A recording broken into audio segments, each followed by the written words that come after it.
एक और पॉसिबिलिटी जिसको आजकल मार्केट में फ्लोट किया गया है, कुछ जगहों से खबरें आ रही हैं कि इमरान खान साहब को कुछ देर के लिए या कुछ दिनों के लिए गालिबन ये दावा किया जा रहा है कि उन्हें जेल से मुंतकिल किया गया था कहीं और, ताकि वो महफूज रह सके और वहाँ कोई लोगों ने मुलाकातें वगैरह की हैं।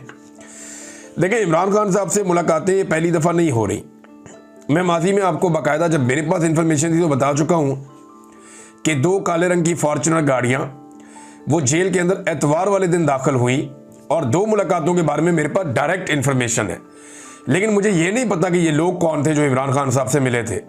लेकिन ये ज़रूर जानता हूँ कि ये इतने आम लोग थे कि इनके आने से पहले जेल के दरवाजे पहले ही खुल जाते हैं, फिर इनके रास्ते में कोई रुकावट नहीं होती, ये सीधा जाते हैं और उसके बाद इनके पास फाइलें भी होती हैं।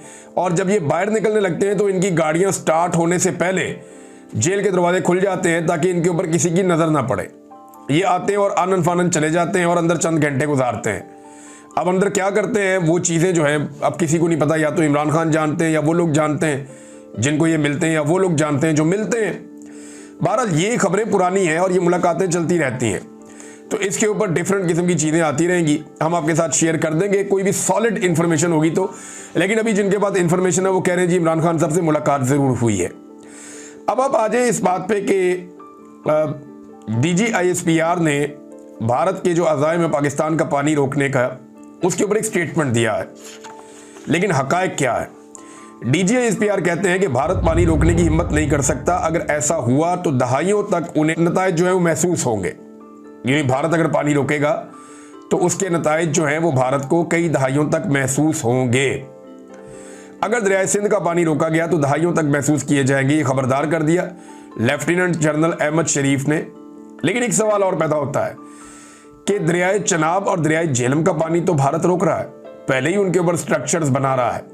अब दरियाए सिंध रह गया तो हमारे तो 3 दरिया हैं, हमारा एक दरियाए सिंध तो नहीं है।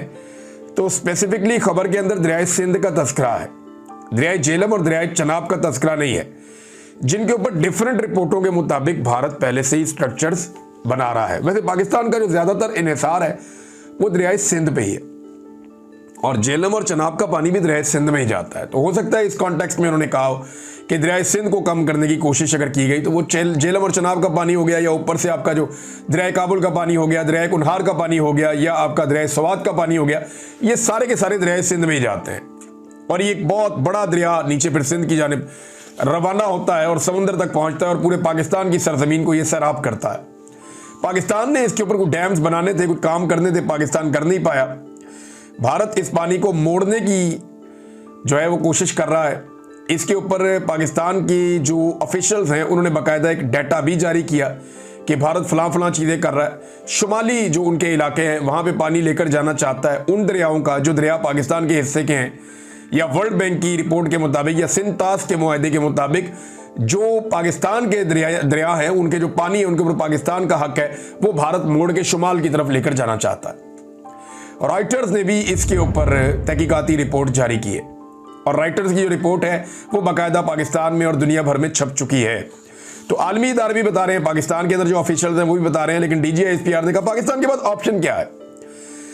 देखिए, नंबर 1 तो ये है कि भारत ने पहले भी पाकिस्तान का पानी रोका और अभी तक हमने कुछ ऐसा कदम नहीं उठाया कि वो पानी हम खुलवा पाए।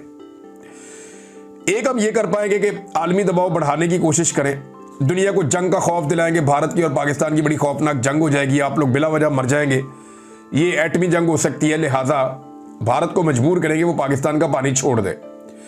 क्या ये फॉर्मूला काम करेगा? तो मुझे नहीं लगता कि ये फॉर्मूला काम करेगा, क्योंकि पानी के ऊपर लड़ाई तो हो सकती है लेकिन आलमी दबाव भारत बर्दाश्त करेगा, या आलमी दबाव भारत जो है उसे कबूल करेगा और कबूल करके वो पाकिस्तान का पानी छोड़ देगा और मुकम्मल तौर पे छोड़ देगा।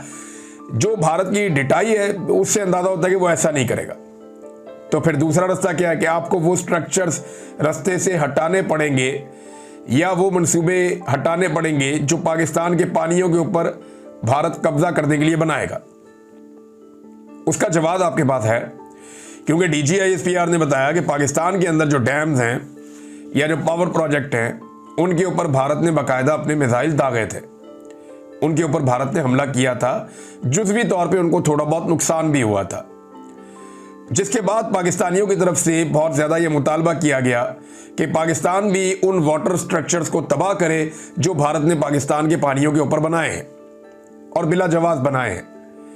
तो पाकिस्तान ने ऐसा कोई जवाब नहीं दिया। पाकिस्तान ये समझता है कि पाकिस्तान ने जिम्मेदारी का मुजाहरा किया और कोई एनर्जी के जो मंसूबे लगे हुए हैं उनको तबाह नहीं किया। अब सवाल ये पैदा होता है कि पाकिस्तान के पास जो दूसरा रास्ता है फिर वो यही बच जाएगा कि इन पानियों के ऊपर से अपने जो स्ट्रक्चर्स भारत ने बना दिए हैं इल्लीगल, उनको हटा दे और पानी जो है वो पाकिस्तान में फ्लो करके आ जाए। अब ये क्या पाकिस्तान करेगा? यही वो चीज़ है जिसके असरात कई दहाइयों तक महसूस किए जा सकते हैं। यानी इंटरनेशनल प्रेशर के असरात तो नहीं होंगे ना, वो तो होंगे 1 दिन 2 दिन 10 दिन। कई दहाइयों तक जिन चीज़ों के असरात जा सकते हैं वो फिर DGISPR का जो नुक्ता नज़र है या उनका इशारा है वो उन स्ट्रक्चर्स की तरफ से है जो भारत हमारे पानियों के ऊपर बना रहा है। तो ये एक अग्रेसिव स्टेटमेंट है अगर इसको ऐसे करके आप देखें तो। क्या फौरी तौर पे कोई जंग हो सकती है? तो इस वक्त मेरे ख्याल में भारत को ये सूट नहीं करता। भारत हो सकता है कि अगले कई महीनों तक अपने ये वाले जख्म चाटता रहे।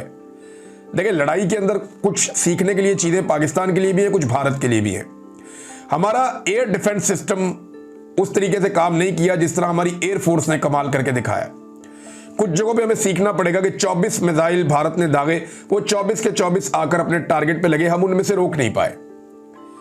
हमें भी रोकना चाहिए था। हमारे एयर डिफेंस सिस्टम को इतना तगड़ा होना चाहिए था कि हम उन मिसाइलों को रास्ते में रोक लेते। तो एक तो हमारे सीखने के लिए ये है। लेकिन भारत की एयरफोर्स के लिए तो सीखने के लिए अलिफ बे पे से काम शुरू हो गया। उनका तो बेड़ा ही गर्क कर दिया ना, उनके तो तबाही फेर दी पाकिस्तान की एयरफोर्स ने। ऐसे लग रहा था खुश्क पत्तों की तरह उनके जहाज गिर रहे हैं। और ये पाकिस्तान के वजीर खारजा ने कहा कि हम ज्यादा भी गिरा सकते थे, लेकिन हमने तहम्मुल का मुजाहरा किया जिसकी जरूरत कोई नहीं थी। जब कोई दुश्मन चढ़ ही गया आपके ऊपर आके, उन्होंने मिसाइल ही मार दिए, तो फिर तहम्मुल की क्या जरूरत थी? जहां 5-6 गिराए वहां पे 15 गिरा देते।